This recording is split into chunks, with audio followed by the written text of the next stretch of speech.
Dark Horse book this week. One that I've been waiting to talk about a while because it's also been available on ComiXology. We were waiting on the finale for this for a little bit. CANARY. This is by Scott Snyder, Dan Panosian, and letters by Richard Starkings.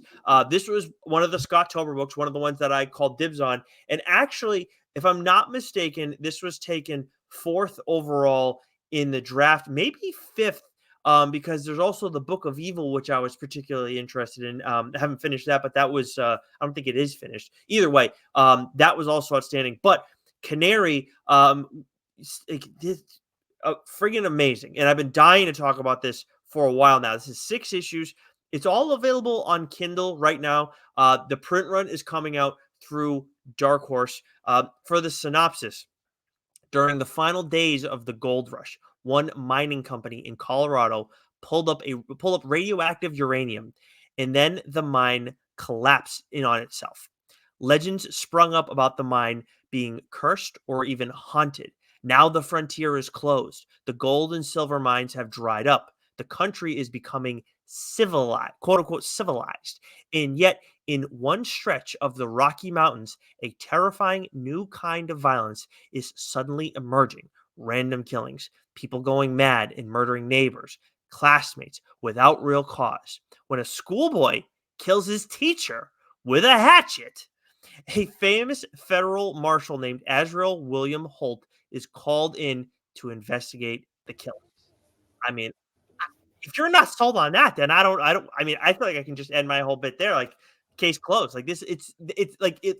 That's it and more, and it lives up to like everything that you would think Scott Snyder and Dan Panosian would do together. You get that in CANARY. This this is my favorite Scott Tober book that we've gotten. Oh, 1000%. Yes, of the yeah. ones that I've read from start to finish, and that's only 4 of them so far, but absolutely love this thing. When it was coming out in digital, like I was like, it was the first thing I'm reading week to week. So the main characters, obviously, we mentioned Marshal Azrael William Holt. So he is a lawman. He is like, this is set in 1891. So There was law everywhere. it's a little there's a lot going on, a lot that you don't necessarily know, but he's trying to cover a lot of territory. But he's kind of coming to the end of his career. He's not old, but he's definitely like ready to, like, I've seen enough. Like he's seen some shit, to the point that this man is not just this like well-respected lawman who's taken on some big crimes. He's also turned into a dime novel hero, which is something that we've seen Scott do before with American Vampire. We see some dime novel stuff there early on, but like, so we get that character, and I'll talk about him a little bit more later. We also get Dr. Edison Edwards, so it's Dr. Ed, who we actually meet in the 2nd issue. But where we talk about this mine that they're trying to figure out what's going on. He's the doctor that comes and helps and studies the geology. And it's funny, like where with William Holt, or Azrael William Holt, excuse me, where I looked at him and didn't think, there was any kind of likeness there. When I looked at Dr. Edison Edwards, it did kind of scream Anthony Mackie to me, which is interesting. Then we have Hiram Tell. Now, there are a few other players who are involved in this, but I don't want to get into too many of them just because spoiling things and so on and so forth. But Hiram Tell is the villain that Marshal Holt took down in his past. And we find out in the 1st issue, there was a lot to this character that people were not aware of. And he's still like the most known adversary of Marshal Holt. And it seems like that character is still haunting Holt in some capacity. And as the story goes along, not the 1st issue, but the story in general goes along, you learn why. And I'm just thinking about it now. It's like, it's chilling. Like, it's like this, like Holt has seen some stuff you would not believe, and more, quite honestly. And then shit goes completely sideways in his return to CANARY, which is where this mine is in the in Colorado, which I believe the things start in the Utah territory. That's the first page that you see. And it's honestly, Joe, it's just a splash. And you think of like introductory splash pages, I think of Saga. That's like who does, like, I know other people do it, but Saga does it more than anybody. And usually it's a character that you meet, and it's like, all right, this is where we're going to start. This is who we're going to focus on, and whatever, right? The first page of Canary is a yellow sky, which for a western totally fits. It is it reads Utah Territory, 1891 across the top in black lettering, and then you have a cactus and some brush, and that is it. And I'll tell you what, it was a perfect tone setter, an amazing decision by Dan Panosian. It's just a simple thing, but as soon as I saw that, I'm like, okay, like I get what we're going for. Like if you, like Dan's art style is perfect for westerns. Like if I need more westerns by Dan Panosian, like where he is the artist on this. For the love of God, whether he's writing or not, I need him to just draw more. And obviously he does his own colors. So like he has he's able to complement his own line work perfectly and highlight everything across the story. And this is not just a western, but it's also a horror. And you see that in the first issue. I mean, hearing about these random killings and everything, it's pretty vicious. I mean, it's very vicious, this whole story.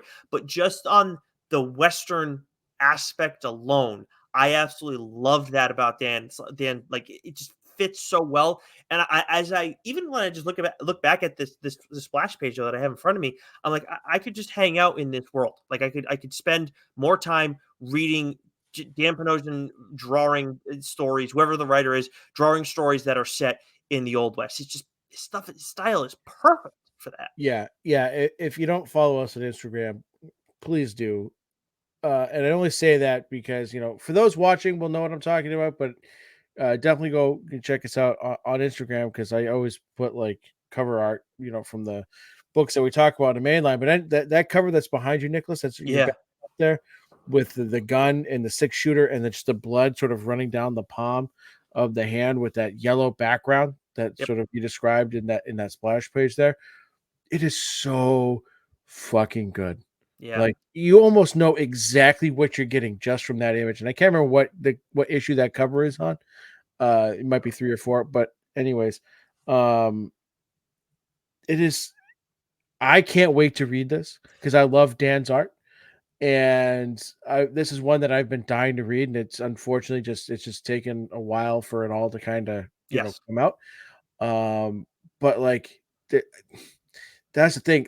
That's the other thing. It's why I love like the Enfield Gang and that Texas Blood. We don't get a ton of Western comics, and I never would like have ever thought I'd be like into that. Like Westerns were never really my thing. It was, but like reading those books, like there's something about like I think they translate really well to comics, and especially if you put a horror element into it, like forget about it. You have the right artist on a Western story, it's gonna blow you away. And Dad absolutely nails it.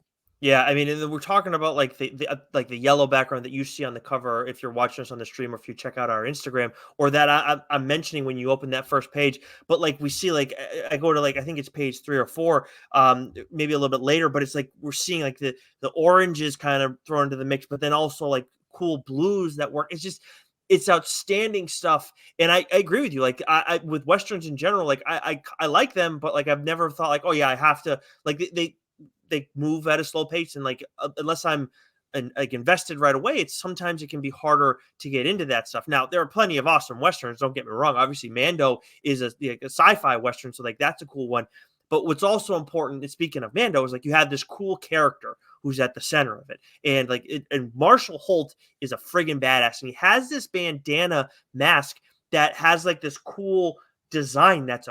His mask is black with a white coffin, and it's like this shit's fucking badass, dude. Like you see that, I'm terrified, man. That's the guy that's coming after you. So like the design on the character by and large isn't like crazy like revolutionary or anything. He does have an interesting hat style, a little bit like of a taller style, but that bandana is really what separates him, and what like make like the distinct thing that he has. And then when it comes, and we're saying all this without talking about any of Scott's writing too. Obviously, he does a great job of developing characters, but for me, I think Holt is my favorite character from the Scott Tober books. I think I don't. That doesn't necessarily mean he is the most fleshed out, but he also shouldn't be, because it's a western and because he's a lawman and all the. he's seen a lot of shit and blah blah blah, but like he is developed exactly how you would expect this type of character to be. Like he's familiar, but he's also mysterious. Like he's the perfect blend of those two. I would love more Marshall Holt stories. Even in the past, it would be really cool if we got some of that with that character. And I'm talking so much about this main character, like and that's why I'm invested, like 100%. Like first issue, you spend a ton of time fleshing him out, building this lore around him, but all the while, like you're also talking about some pretty friggin' crazy shit, even in the first few pages of when it comes to the plot.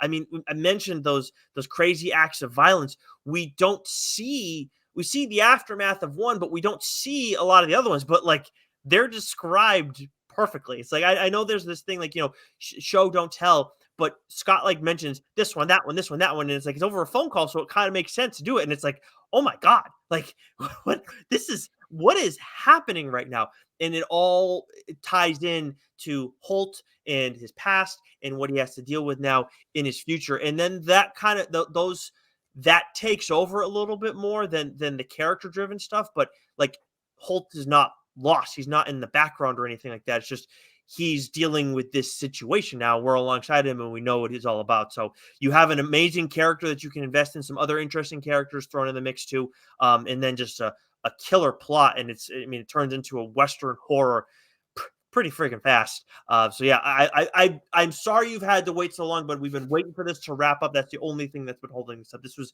top on my list for like mainline episodes. CANARY is outstanding. Yeah, I know you've been wanting to do this for a while, and this sort of gets to what I was talking about, the madness too. Like you're invested in the character. The rest of it, is fantastic as well. But when you have that character that pulls you in, that you're either rooting for or you absolutely like detest. That's what it's all about, because we're talking about fictional characters here. But if it can evoke something in you where you're just like, in real life, it's making you feel this or that. The writer's done their job, right? And that's what makes great characters and great stories like that. That's what draws us to that, and that's why we want to talk about it and share it with everyone. Like, you should read this. It's that damn good. And I reread this because of how long it had been since issue 1 to issue 6. You also, little peek behind the curtain, also reread The Madness. But I'll tell you what, I know you loved rereading it, and I absolutely loved rereading CANARY again too. Yeah, Like I did it because I kind of needed to, but at the same time, I was like, yeah. this holds up just as much as it did before.